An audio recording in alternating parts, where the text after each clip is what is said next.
Good morning children. Worksheet number 6, प्राणियों में पोषण। आज हम पाचन के बारे में पढ़ेंगे। चित्रों को ध्यान से देखें। यहाँ पर कुछ चित्र दिए हुए हैं। बकरी पत्तियाँ खा रही है, शेर मांस खा रहा है और बगुला मछली खा रहा है। सभी एनिमल्स जो दिए गए हैं पिक्चर में कुछ ना कुछ खा रहे हैं। तो अब सवाल उठता है, प्राणी या जंतु भोजन क्यों करते हैं? और सेकंड क्वेश्चन है, जंतु अपना भोजन किस प्रकार प्राप्त करते हैं? ये दोनों क्वेश्चन के बारे में यहाँ डिस्कस किया जाएगा। नंबर 1 है, प्राणी जंतु भोजन क्यों करते हैं? प्राणी या जंतु भोजन क्यों करते हैं? तो प्राणी भोजन क्यों करते हैं? मानव सहित सभी जीवों को वृद्धि करने, शरीर को स्वस्थ एवं गतिशील बनाए रखने के लिए खाद्य पदार्थों की आवश्यकता होती है। किस लिए आवश्यकता होती है? वृद्धि करने के लिए, शरीर को स्वस्थ रखने के लिए और शरीर को गतिशील बनाए रखने के लिए हमें खाद्य पदार्थों की या भोजन करने की आवश्यकता होती है। प्राणियों के पोषण में पोषण क्या होता है? पोषक तत्वों की आवश्यकता आहार के अंतर्ग्रहण यानी भोजन ग्रहण करने की विधियाँ और शरीर में इसके उपयोग की विधि सम्मिलित है। पोषण किसे कहते हैं? पोषण का मतलब होता है पोषक तत्वों की आवश्यकता किसी जंतु को कितनी है। आहार के अंतर्ग्रहण करने की विधियाँ, अंतर्ग्रहण यानी भोजन को अंदर लेना या ग्रहण करना, उसकी विधियाँ और शरीर में इसके उपयोग की विधि, तीनों सम्मिलित हैं। अब प्राणी अपना भोजन कैसे या किस प्रकार प्राप्त करते हैं? प्राणी अपना भोजन प्रत्यक्ष अथवा परोक्ष रूप से पौधों से प्राप्त करते हैं। पहली बात है, जो सारे प्राणी हैं वो प्रत्यक्ष रूप से या परोक्ष रूप से, डायरेक्टली और इनडायरेक्टली पौधों पर भोजन के लिए निर्भर हैं। कुछ प्राणी सीधे ही पौधों का भक्षण करते हैं, अर्थात पौधे और पौधों से मिलने वाले उत्पाद खाते हैं। उन्हें हम शाकाहारी जंतु कहते हैं। जबकि कुछ जंतु अपना आहार बनाते हैं दूसरे एनिमल्स को, दूसरे जंतुओं को, अर्थात वो भोजन के रूप में दूसरे जंतुओं का भक्षण करते हैं। ऐसे जंतुओं को हम मांसाहारी कहते हैं, जो दूसरे जंतुओं का मांस खाते हैं या दूसरे जंतुओं को खाते हैं, मांसाहारी। कुछ जंतु ऐसे भी होते हैं जो जंतु एवं पौधे दोनों को खा लेते हैं, पौधों को भी खा लेते हैं और जंतुओं को भी भोजन के रूप में खा लेते हैं। ऐसे जंतुओं को हम सर्वाहारी कहते हैं। तो आपने देखा तीन प्रकार के आपको जंतु दिखाई दिए।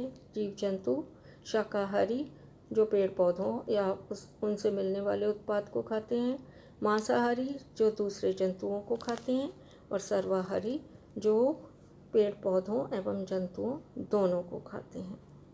अब पोषक तत्व क्या होते हैं? पोषक तत्व क्या होते हैं? कार्बोहाइड्रेट, वसा, प्रोटीन, ये भोजन के संघटक पोषक तत्व कहलाते हैं। और हमें क्या देते हैं? ये ऊर्जा, जिससे ऊर्जा मिलती है, शरीर की वृद्धि होती है, और इन दोनों कामों के लिए हमें ये पोषक तत्वों की आवश्यकता होती है। कार्बोहाइड्रेट, वसा, प्रोटीन, इसके अलावा विटामिन्स, मिनरल्स, ये सभी पोषक तत्व कहलाते हैं। भोजन के ये संगठक कार्बोहाइड्रेट जटिल पदार्थ हैं, जैसे कार्बोहाइड्रेट है, वसा है, प्रोटीन है, ये हम भोजन से प्राप्त करते हैं, मगर ये कैसे पदार्थ हैं? जटिल पदार्थ। अनेक जंतु इन जटिल पदार्थों का उपयोग सीधे इसी रूप में नहीं कर सकते, इसीलिए उन्हें सरल पदार्थों में बदलना आवश्यक होता है। क्योंकि ज़्यादातर जंतु जो हैं वो ये जटिल पदार्थ भोजन के रूप में खा लेते हैं, मगर इसी रूप में इनका उपयोग नहीं कर पाते अपनी वृद्धि के लिए या ऊर्जा प्राप्ति के लिए, तो उनके लिए क्या आवश्यक है? इन जटिल पदार्थों को सरल पदार्थों में तोड़ना आवश्यक होता है। अब देखिए पाचन क्या होता है। जटिल खाद्य पदार्थों को सरल पदार्थों में टूटने की प्रक्रिया को हम पाचन कहते हैं। जो हम भोजन के रूप में पोषक तत्व शरीर के अंदर लेते हैं वो जटिल होते हैं। जटिल खाद्य पदार्थों का सरल पदार्थों में टूटने की प्रक्रिया को हम क्या कहते हैं? पाचन। अब प्रश्न उत्तर देखते हैं। पहला प्रश्न है, 3 जीवों के नाम लिखिए जो पौधे खाते हैं। 3 जीवों के नाम लिखिए जो पौधे खाते हैं। तो वो 3 जीवों के आप नाम कैसे लिखेंगे? आप कोई भी 3 लिख सकते हैं। नंबर 1 हमने लिख दिया गाय। नंबर 2 आप बकरी लिख सकते हैं। और नंबर 3 आप खरगोश लिख सकते हैं। इसके अलावा भी बहुत सारे एनिमल्स ऐसे होते हैं जो शाकाहारी होते हैं या पौधों को खाते हैं। आप घोड़ा भी लिख सकते हैं, आप भैंस भी लिख सकते हैं और आप गिलहरी भी लिख सकते हैं। ये पौधे खाती है, तो ये शाकाहारी जीवों के नाम लिखने हैं।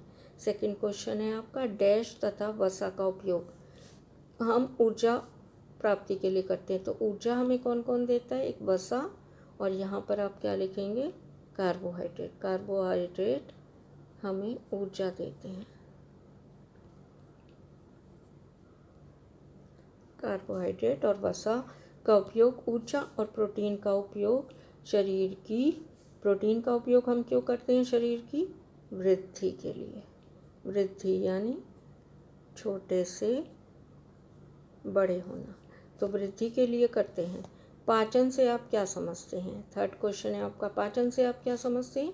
पाचन का अर्थ होता है जटिल खाद्य पदार्थों का सरल पदार्थों में टूटने की प्रक्रिया। इस प्रक्रिया को हम पाचन कहते हैं। क्वेश्चन नंबर 4, जंतुओं को पोषक तत्वों की आवश्यकता क्यों होती है? तो जंतुओं को पोषक तत्वों की आवश्यकता क्यों होती है? जंतुओं को पोषक तत्वों की आवश्यकता, यहाँ पर आपके लिए आपका आंसर का आधा पार्ट यहाँ लिखा है कि आवश्यकता ऊर्जा प्राप्ति और शरीर की वृद्धि के लिए होती है। सिर्फ आपको इतना पार्ट आंसर में लिखना है। जंतुओं को पोषक तत्वों की आवश्यकता ऊर्जा और शरीर की वृद्धि के लिए होती है। Thanks for watching.